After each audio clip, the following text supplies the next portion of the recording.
Nós costumamos fazer os nossos anúncios após o culto. Entretanto, a finalização do culto hoje será de uma maneira bem diferente. Eu passo a fazer os anúncios neste momento. Próximo domingo, nós não teremos o culto das 18 horas aqui. O culto das 9 horas da manhã, sim. Entretanto, o culto das 18 horas, não. Porque todos estaremos celebrando os 90 anos da igreja nossa matriz, a nossa central. A nossa primeira igreja aqui em Campo Grande, Rua Dom Aquino, 1825. E no sábado e no domingo, para quem conhece o quarteto Gileade, eles estão se apresentando no sábado e domingo. Sábado o culto será nas 19 horas. Entretanto, no domingo, às 18 horas, lá, nós colocaremos uma faixa aqui, um anúncio, que a nossa celebração do próximo domingo será na Rua Dom Aquino, 1825, na nossa igreja central.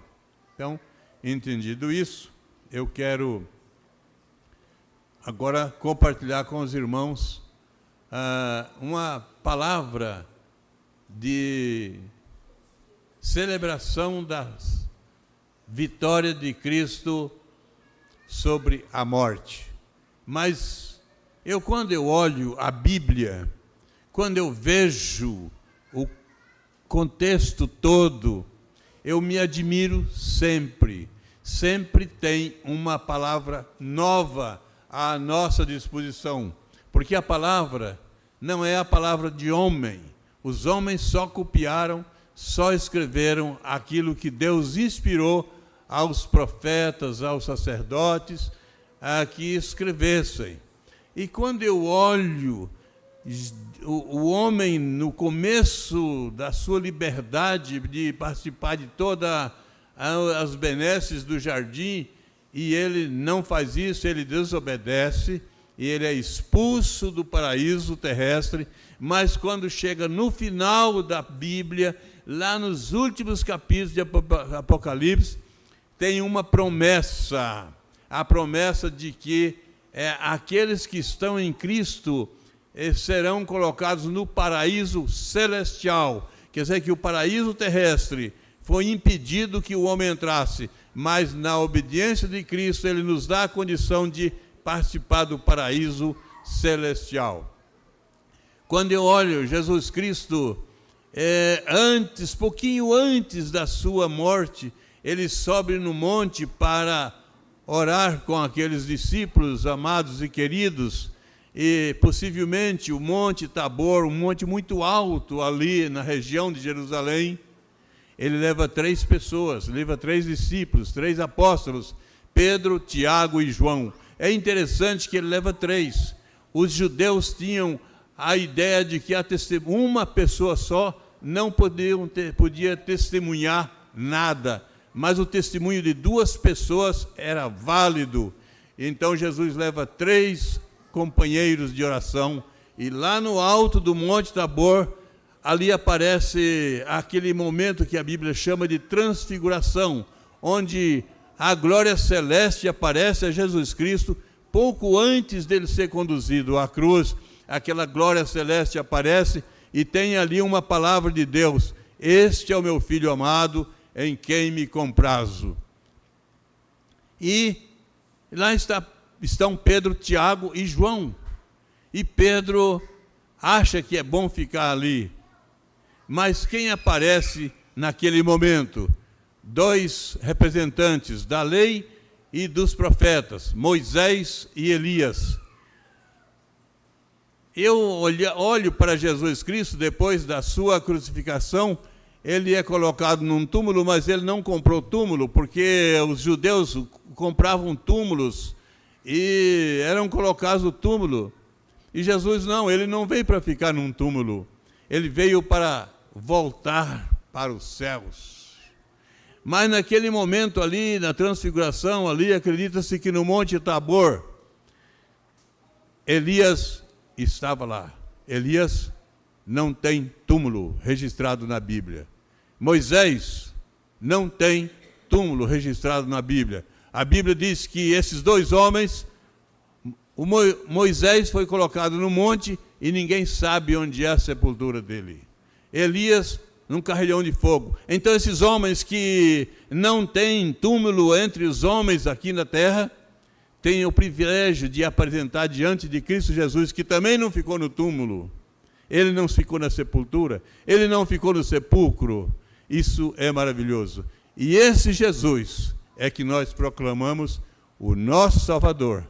Eu quero compartilhar com os irmãos primeiro sobre o Salmo 23. E fazemos ali uma sequência de observações, olhando o Salmo 23 de uma maneira agora, pensando naquilo que o rei Davi teve a inspiração divina de escrever. E diz o Salmo 23, o Senhor é meu pastor, nada me faltará. Ele me faz repousar em pastos verdejantes. Leva-me para junto das águas de descanso. Refrigera minha alma. Guia-me pelas veredas da justiça por amor de seu nome. E ainda que eu ande pelo vale da sombra da morte, não temerei mal nenhum, porque tu estás comigo. O teu bordão e o teu cajado me consolam. Preparas-me uma mesa na presença dos meus adversários. Unges a minha cabeça com óleo, o meu cálice transborda. Bondade e misericórdia certamente me seguirão todos os dias da minha vida. E habitarei na casa do Senhor para todos sempre. Não por alguns dias, mas para todos sempre.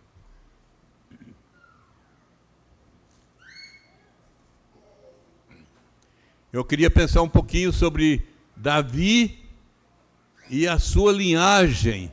E chega lá na frente, Jesus, o filho de Davi.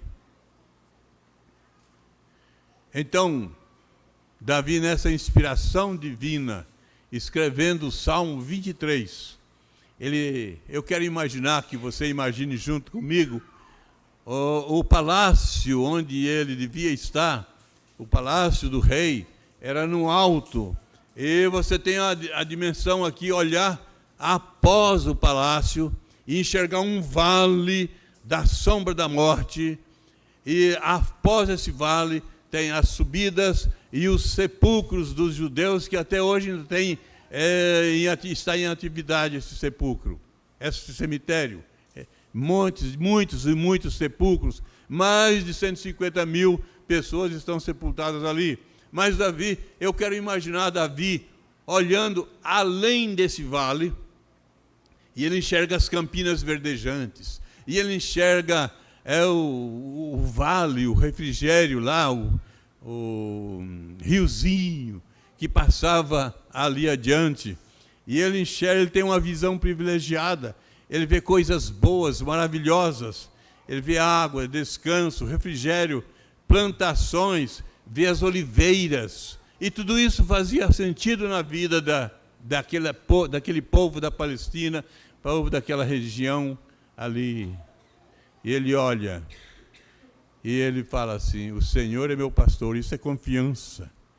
Nada me faltará, é confiança. Deitar-me faz em pastos verdejantes, é segurança. Conduz-me às águas tranquilas, refrigério para a alma. Ainda que eu ande pelo vale da sombra da morte, agora você precisa imaginar. As sombras apareciam muito cedo naquele vale, ficava escuro por causa da claridade do sol. De manhã demorava a chegar, mas era um vale que passava uma estrada, um caminho que passava entre os montes. O monte da cidade, o monte que estava o castelo, o palácio, e do outro lado, o monte que estava os sepulcros. E sepulcro, você passa, você entende, vale de morte. Você entende morte. E Davi fala: ainda que eu passe nesse vale. E como esse vale tem há muito tempo escuro, ele fala assim que a gente não vai ter medo. Ainda que eu ande pelo vale da sombra da morte, não temerei mal nenhum, porque tu estás comigo. Confiança, quando Deus está conosco, a gente passa pelos vales e tem sobrevivência segura. Ainda que eu ande pelo vale da sombra da morte, não temerei mal algum, porque tu estás comigo. A tua vara e o meu cajado me consolam. Perante mim, preparas uma mesa na presença dos meus adversários. O que é isso? É que tem uma mesa preparada para os servos de Deus, para os salvos em Cristo, e os adversários não podem participar. Eles podem até achar bonita essa mesa, mas não conseguem participar, porque eles não fazem parte daquele grupo seleto de Deus que participa da ceia do Senhor, da mesa do Senhor, da felicidade, da comunhão. Então, Davi está dizendo que muita gente vai olhar a preparação daquela mesa maravilhosa que é provinda de Deus, mas não vai participar. E preparas-me uma mesa na presença dos meus adversários, unge a minha cabeça com óleo. Ele vê as oliveiras. As oliveiras tinham o óleo maravilhoso. O primeiro óleo era o óleo puro. O segundo, um pouquinho diferente. O terceiro era que com alguns fragmentos de semente, esse era o que acendia as lamparinhas. Mas ele vê o refrigério e ele fala assim, na sua finalização do Salmo, que eu estarei andando, a misericórdia do Senhor, a bondade do Senhor me seguirão todos os dias da minha vida. E habitarei na casa do Senhor por todo sempre. Agora eu queria que você pensasse comigo no Novo Testamento. Essa palavra de Davi está há 700 anos antes da vinda de Cristo. Muito tempo, mas está aqui. O que eu posso entender que Davi está enxergando aqui? Alguém que vai passar pelo vale da sombra da morte sem medo. E é possível que quando Jesus desceu do Monte Tabor, ele passou ali por aquele vale, caminhando já rumo à cruz. Mas ele já tinha recebido aquela palavra maravilhosa de Deus: você é meu filho amado, em quem me comprazo. Ele já tinha agora aliviado aquela tristeza, aquela angústia. A angústia, eu não vou dizer que tinha se aliviado, mas a conforto divino. Você é meu filho amado, em você eu me alegro, me comprazo. Então, eu creio que Jesus passa por esse vale da sombra da morte e caminha rumo à cruz que ele seria colocado. Eu vejo em Lucas 22, de 7 a 13, uma mesa preparada que os adversários de Cristo não participam. Lucas 22, de 7 a 13. Chegou o dia da festa dos pães asmos, em que importava comemorar a Páscoa. Jesus, pois, enviou Pedro e João, dizendo: ide, preparar-nos a Páscoa para que a comamos. Eles lhes perguntaram: onde queres que preparemos? Então Jesus explicou: ao entrardes na cidade, encontrareis um homem com um cântaro de água. Segui-o até a casa onde ele entrar, e dizei ao dono da casa: o mestre manda perguntar-te: onde é o aposento qual hei de comer a Páscoa com os meus discípulos? Jesus dá a dica certinho. Jesus sabe que tem alguém que gosta de hospedar. E é possível que o seu coração possa ter até vontade de hospedar Jesus Cristo, mas ainda não fez isso, e hoje é o dia de fazer. Decidir hospedar Jesus Cristo no seu coração. Jesus conhece as pessoas que vão participar da mesa do Senhor. Ele sabe quem é. E ele fala para os discípulos: aquele homem que estiver com um cântaro na mão. Jesus não precisa de olhar, saber, perguntar, investigar. Ele conhece, ele tem a visão geral, total da minha vida, da sua vida e dos acontecimentos e de todos os fatos. E ele então fala para os discípulos: ali vai entrar um homem com um cântaro. Eu te mando, vai lá e prepara a mesa, a Páscoa para nós. Mas onde? Jesus é o dono, ele escolhe o lugar que quer cear. E é possível que ele escolheu o seu coração. Eu gosto de ler Apocalipse 3, versículo 20. Eis que estou à porta e bato, aquele que abrir a porta, eu entrarei e cearei com ele. Olha, eu posso imaginar que a porta do coração tem uma chave por dentro. Só você pode abrir. Mas Jesus está batendo e querendo participar com você da ceia, da mesa que ele prepara. Prepara para os amigos dele, não para os adversários dele. Os adversários de Cristo estarão sempre distante dessa mesa. Eles podem até olhar e admirar, mas não tem interesse e nem sabor nela. Porque o sabor da ceia não é sabor físico, mas é um sabor de coração, de felicidade, de participar de uma mesa e saber que Jesus está ali nela e com ela. Então Jesus escolhe a casa, escolhe a família e escolhe pessoas. E a pergunta é: a sua casa está preparada para hospedar Jesus, assim como essa casa desse homem, nesse cenáculo, hospedou a Jesus? Essa pergunta é só você que pode responder.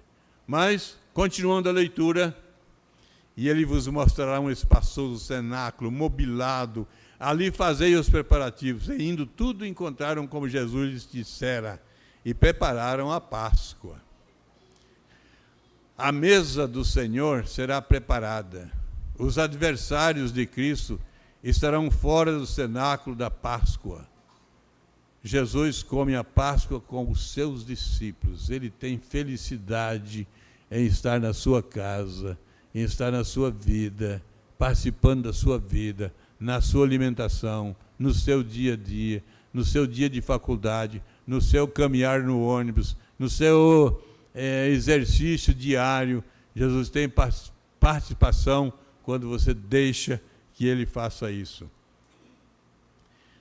Tendo visto esse texto, em seguida Jesus prepara e institui a mesa do Senhor, aquela mesa que nós vamos participar dentro em breve. É a mesa da edificação espiritual e para os salvos. Eu vou repetir. É a mesa da edificação espiritual para os salvos em Cristo Jesus, o Salvador. É a mesa da edificação espiritual para os salvos. Os adversários de Cristo não podem participar dela. O que o salmista disse lá no Salmo 23, prepara-me uma mesa na presença dos meus adversários. Na presença. A mesa é sua. Os adversários podem ver, mas eles não participarão.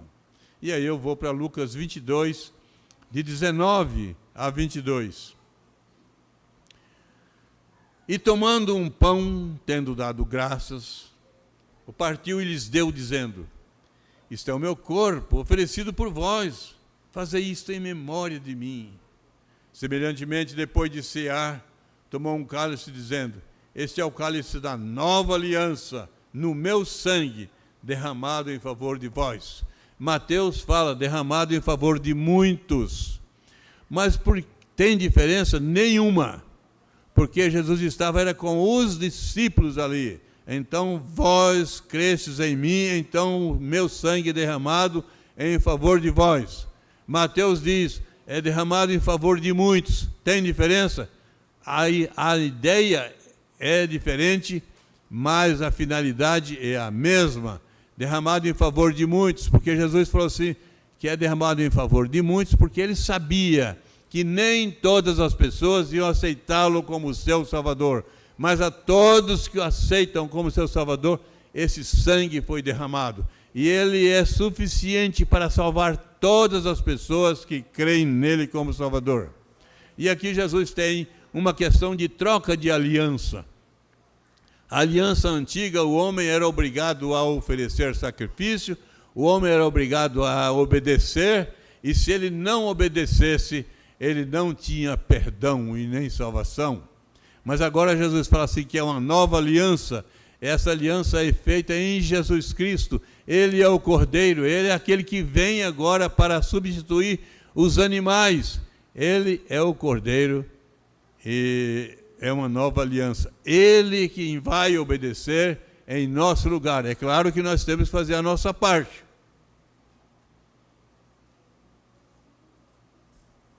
E não entrará ninguém no céu sem fazer a sua parte também. É necessário oferecer perdão, é necessário ter arrependimento de pecados, é necessário ter Jesus Cristo no domínio do seu coração.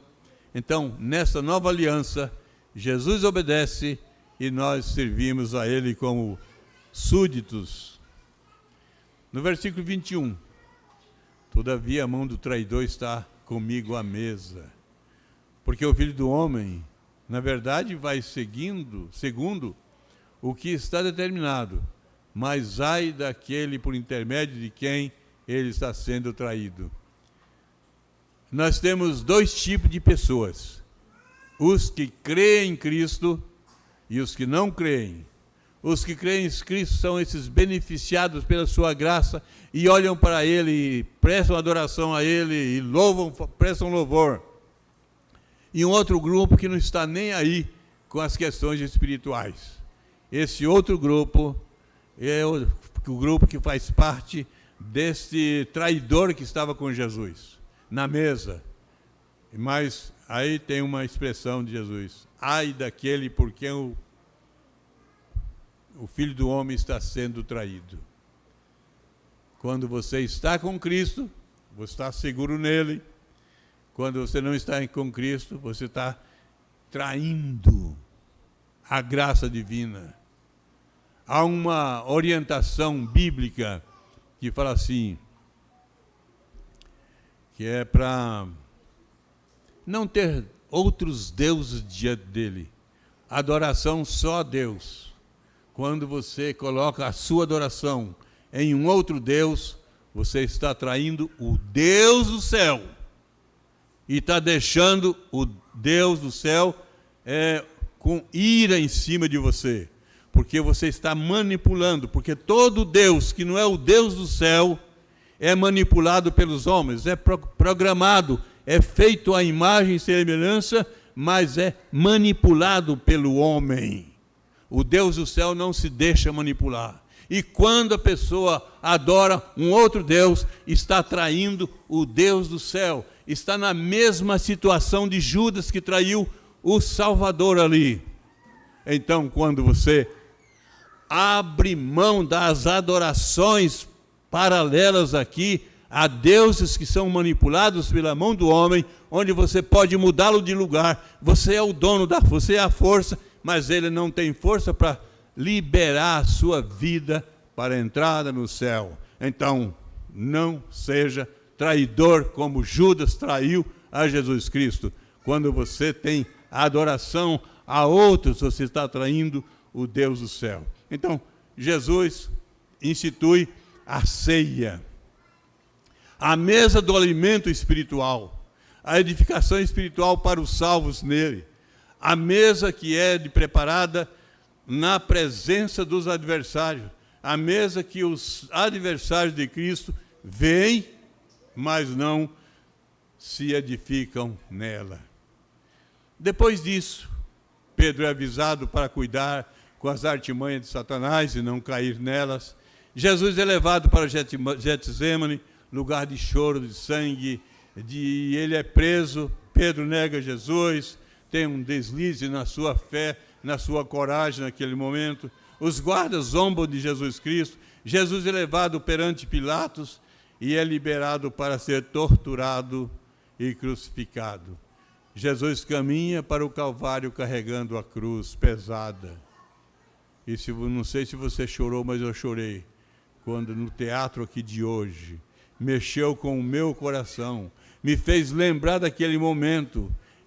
Às vezes a gente não tem essa ideia de ir lá em Jerusalém, lá naquele lugar onde foi crucificado, caminhar junto com Cristo, mesmo há 2000 e poucos anos depois, mas derribar o seu coração diante daquilo que ele fez, e ter sentimento de tristeza, porque nós não estávamos lá, mas se estivéssemos, possivelmente, a gente estaria junto com aquela multidão que colocou Jesus na cruz. Graças a Deus que em Cristo Jesus nós somos salvos. Então Jesus morre e Jesus é sepultado. Mas ele ressuscita, e hoje é isso que nós estamos fazendo, celebrando a ressurreição de Jesus. E ele vai para Emaús. Jesus caminha com 2 discípulos que não o conhecem, não reconhecem. Então a gente pode ver aí como foi essa caminhada de Jesus após a sua ressurreição e caminhando para Emaús. Lucas 24, de 13 a 31. Lucas 24, de 13 a 31. Naquele mesmo dia, o dia da ressurreição, 2 deles estavam de caminho para uma aldeia chamada Emaús, distante de Jerusalém 60 estádios, e iam conversando a respeito de todas essas coisas sucedidas. Aconteceu que, enquanto eles conversavam, discutiam, o próprio Jesus se aproximou e ia com eles. Como acontece isso? Jesus não estava mais limitado a ter que correr para alcançá-los. Jesus já está agora no seu estado de espírito ressurreto, o seu corpo ressurreto.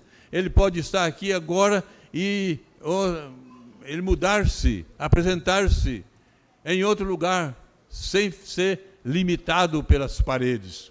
Então Jesus se coloca no meio daqueles homens que caminhavam. Aconteceu que, enquanto conversavam, discutiam, o próprio Jesus se aproximou e ia com eles. Olha que coisa maravilhosa, a gente caminhar e Jesus se aproximar de nós. Os seus olhos, porém, estavam como que impedidos de o reconhecer. Isso não pode acontecer na nossa vida. Os nossos olhos não podem estar cegos para não reconhecer Jesus. Nós temos a instrução bíblica, a palavra de Deus que nos oferece a iluminação. Versículo 17. E então lhes perguntou Jesus: que é isso que vos preocupa, de que ides tratando à medida que caminhais? E eles pararam entristecidos. Um, porém, chamado Cleopas, respondeu: és o único, porventura, que, tendo estado em Jerusalém, ignoras as ocorrências destes últimos dias? Ele perguntou quais, e explicaram o que aconteceu com Jesus, o Nazareno, que era varão profeta, poderoso em obras e palavras diante de Deus e do povo. Olha que testemunho maravilhoso. Eles conheciam a Jesus, mas na hora que Jesus estava com eles, eles não perceberam. Versículo 20. E como os principais sacerdotes, as nossas autoridades, entregaram para ser condenado à morte e crucificaram.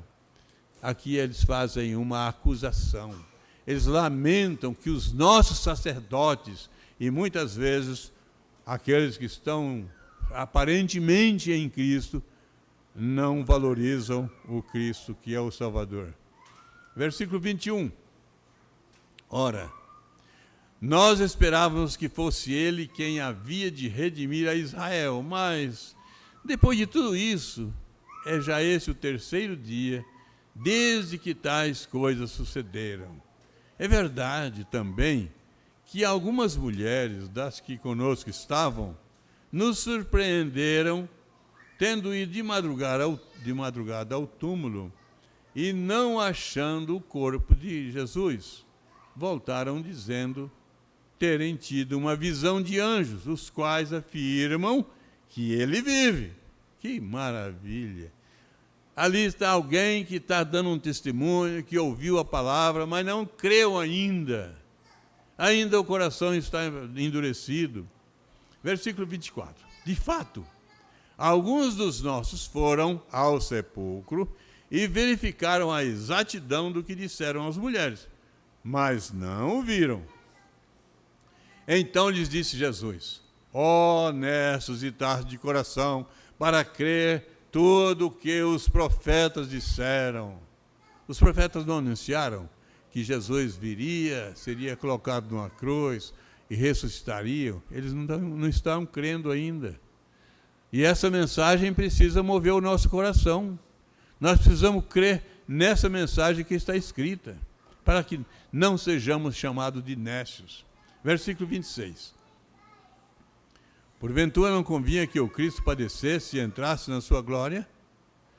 E começando por Moisés, discorrendo por todos os profetas, expunha-lhes o que o seu respeito constava em todas as Escrituras. Quando se aproximaram da aldeia para onde iam, fez ele menção de passar adiante. Mas eles os constrangeram, dizendo: fica conosco, porque é tarde, e o dia já declina. E entrou para ficar com eles, e aconteceu que, quando estavam à mesa, tomando ele o pão, abençoou, e tendo partido, lhes deu. Então lhes abriram os olhos e reconheceram, mas ele desapareceu da presença deles. Hoje é dia de celebração da ceia. Celebraremos a ressurreição de Jesus. Ele disse que deveríamos lembrar disso sempre. A mesa é o momento de a gente fazer uma reflexão sobre aquele dia que Jesus instituiu a ceia.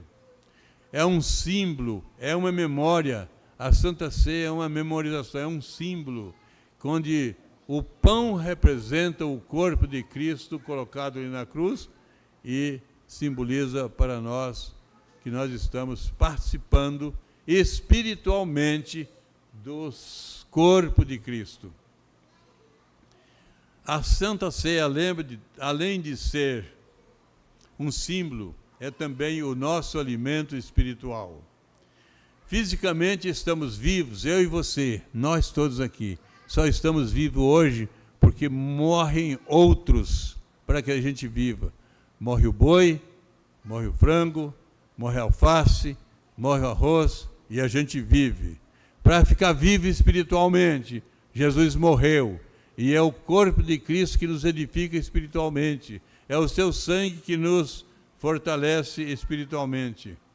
Então, nós vamos agora participar da ceia do Senhor, tendo o entendimento que aquela mesa não é uma mesa posta por nós, mas foi Jesus que instituiu essa ceia, essa mesa, para que nós tivéssemos alimento espiritual na nossa vida. E nisso a gente lembrasse do sacrifício que ele fez na cruz por nós. Hoje pela manhã, nas nossas celebrações, às 7 horas da manhã, nós falamos assim, que Jesus ficou 6 horas pendurado numa cruz, e ele deu ali 7 palavras. O púlpito dele foi terrível, o nosso é tranquilo, o nosso é um púlpito sem tortura. Esse banco pode ser duro, mas não é como alguém que ficou numa cruz para que eu e você não fôssemos colocados lá. Se fosse a proposta de céu na nossa vida, que a gente entrasse em uma fila, e na outra parte da fila, lá na ponta, lá no começo, tem Jesus sentado, e a gente chegou a minha vez aqui, ele fala assim: você quer ser pendurado numa cruz para ir para o céu ou não? E meus irmãos, a gente estaria numa situação muito difícil, porque a gente ia pensar no sacrifício, na dor daquele momento, e não da glória eterna. E muitos iriam desistir naquela mesa. Então Jesus fez isso por nós. Ele se ofereceu a si mesmo, como sacrifício, para que eu e você tivéssemos apenas que exercitar a nossa fé e a nossa caminhada junto com Ele. Então agora nós vamos participar da ceia, e eu quero convidar os presbíteros em disponibilidade que estejam nos ajudando a ministrar a ceia ali. E os diáconos também.